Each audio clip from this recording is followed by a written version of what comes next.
एक बार फिर से दोस्तों हिंदी वाइस सुपरन चैनल में आपका स्वागत है। तो हमारे पिछली क्लास में 21 क्वेश्चन हो गए थे, ये 22वां क्वेश्चन है। तो पहला, सुंडागर्त अवस्थित है कहाँ है? तो ये है हिंद महासागर में।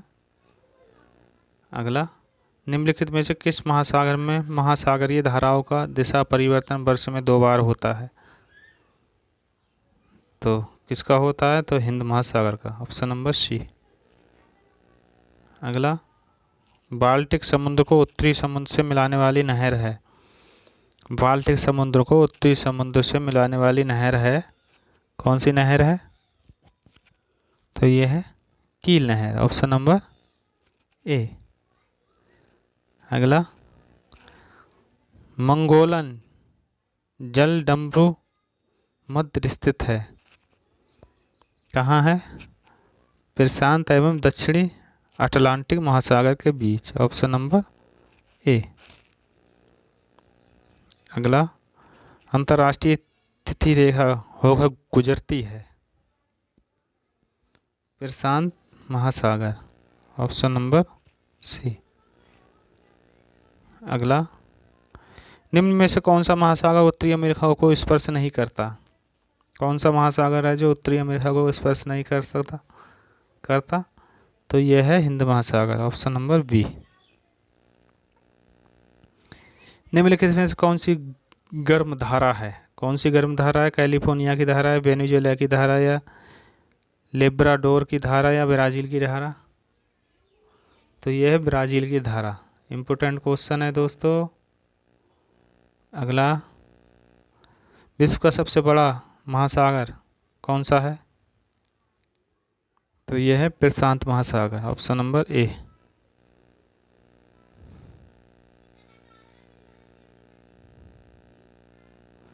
दोस्तों थोड़ी जानकारी है, और विश्व का सबसे बड़ा महासागर प्रशांत महासागर है। घटते हुए क्रम में महासागर इस प्रकार है: प्रशांत महासागर बड़ा है, अटलांटिक महासागर, हिंद महासागर, आर्कटिक महासागर। कभी कभी क्रम भी पूछ लेता है, तो कहीं से भी पूछे अपने लोगों को क्वेश्चन आना चाहिए, ठीक है। चलिए, पृथ्वी की सतह पर सबसे बड़ा महासागर है, कौन सा महासागर है? तो यह है प्रशांत महासागर, ऑप्शन नंबर सी। उस सागर का नाम बताइए जिसकी सीमा 3 महाद्वीप को छूती है। तो ये छूती है भूमध्य, किसे छूती है? भूमध्य सागर को, option number A. Important question. Panama नहर किसको जोड़ती है? ये भी इम्पोर्टेंट क्वेश्चन है। अटलांटिक महासागर या प्रशांत महासागर? उत्तरी सागर अटलांटिक महासागर, अटलांटिक महासागर भूमध्य सागर, या लाल सागर या हिंद सागर, किसको जोड़ती है? तो अटलांटिक महासागर और प्रशांत महासागर, ऑप्शन नंबर ए। पनामा नहर किसने बनाई? पनामा नहर जो है वो किसने बनाई, किस अंग्रेज ने बनाई है?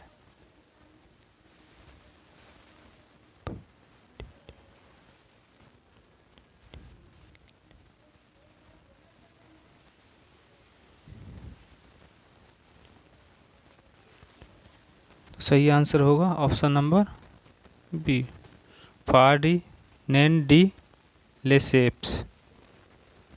अंग्रेजों के नाम भी ऐसे होते हैं। सुएज नहर किसने बनाया? सुएज नहर किसने बनवाई थी?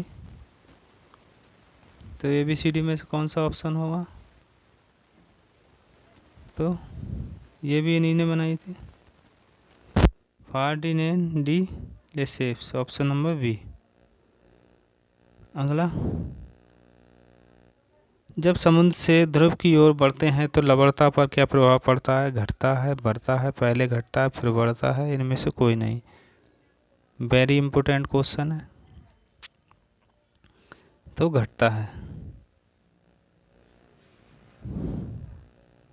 समुद्र में ज्वार भाटा आने का कारण है, क्या कारण है? पृथ्वी की आंतरिक हलचल, समुद्र में भूकंपीय ज्वालामुखी, सूर्य एवं चंद्रमा की आकर्षण शक्ति, पृथ्वी पर चुंबकीय गुरुत्वाकर्षण बल। तो सही आंसर क्या होगा? ऑप्शन नंबर सी, सूर्य एवं चंद्रमा की आकर्षक शक्ति। ज्वारभाटा कैसे उत्पन्न होता है? कैसे उत्पन्न होता है ज्वारभाटा? जब सूर्य, चंद्रमा, पृथ्वी एक सीध में आ जाते हैं, जब गुरुत्वाकर्षण बल उच्च होता है, जब सूर्य ग्रहण होता है, या इनमें से कोई नहीं। जब सूर्य, चंद्रमा, पृथ्वी एक सीध में आ जाते हैं। Option number A. निम्न में से किसे प्रशांत महासागर का चौराहा के उपनाम से जाना जाता है? तो किसे जाना जाता है? तो इसकी व्याख्या देख लेते हैं दोस्तों। फिजी को दक्षिणी प्रशांत महासागर का एक हवाई द्वीप को फिजी को दक्षिणी प्रशांत महासागर का एवं हवाई द्वीप को उत्तरी प्रशांत महासागर का चौराहा कहा जाता है। ठीक है दोस्तों, चलिए अगला, तूफानों का सागर नाम किसे प्रदान किया गया है? अटलांटिक महासागर को, प्रशांत महासागर को, चंद्रमा के तल पर जलविहीन क्षेत्र को, इन्हें या इनमें से किसी को भी नहीं। तो इसका सही आंसर बताइए दोस्तों। तो इसका सही आंसर चंद्रमा के तल पर जल विहीन क्षेत्र को, ऑप्शन नंबर सी। अगला, समुद्री दूरी को किससे मापा जाता है? किससे मापा जाता है समुद्री दूरी को?